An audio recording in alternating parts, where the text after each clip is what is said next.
اعوذ باللہ من الشیطان الرجیم بسم اللہ الرحمن الرحیم انا انزلناہ قرآنا عربیا لعلکم تعقلون صدق اللہ العظیم۔ آج ہم شروع کرنے جا رہے ہیں کہ جس زبان میں اللہ تبارک و تعالیٰ نے قرآن مجید کو نازل کیا ہے اس زبان کو سمجھنے کی ایک کوشش کرنے ہم جا رہے ہیں تاکہ ہمیں قرآن آسانی کے ساتھ سمجھ آ جائے۔ چلیے دیکھتے ہیں اس آیت میں ہمارے لیے کیا پیغام ہے۔ یہ آیت سورہ یوسف کی ہے، سورہ یوسف کی ہے یہ۔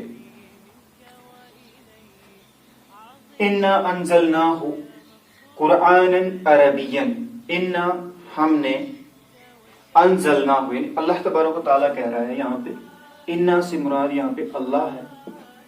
انا بے شک ہم نے، یعنی اللہ نے، انزلنا ہو ہم ہی نے اس کو اتارا ہے،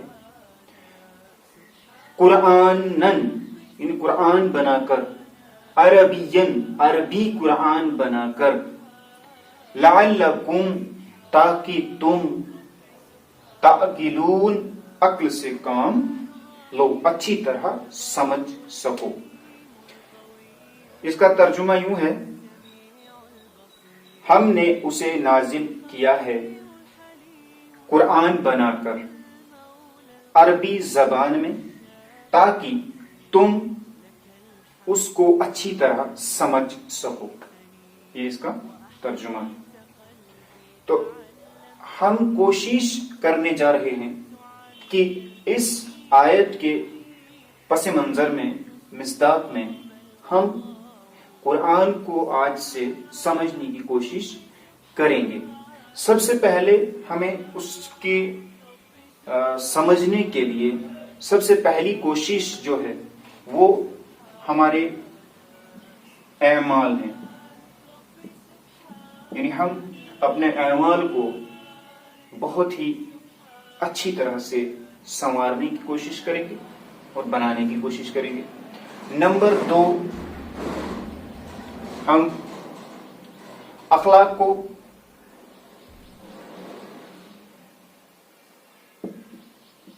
سنوارنے کی کوشش کریں گے۔ پھر اس کے بعد نمبر 3، ہم کوشش کریں گے کہ زیادہ سے زیادہ ہم اللہ کی طرف لوٹنے کی کوشش کریں گے۔ اس کے بعد چوتھے نمبر پہ ہم کوشش کریں گے اپنے تمام گناہوں سے معافی اللہ تبارک تعالیٰ سے لیں گے اور اللہ تبارک تعالیٰ سے دعا کریں گے کہ ہمیں ہماری اس کوشش پہ کامیابی عطا کرے۔ اور اس سے پہلے، ان 5 چیزوں سے پہلے یا آخر بعد میں، ہم ایک کوشش کریں گے اس قرآن کو سمجھنے کی۔ سب سے پہلی کوشش ہماری کیا ہوگی؟ ہم عربی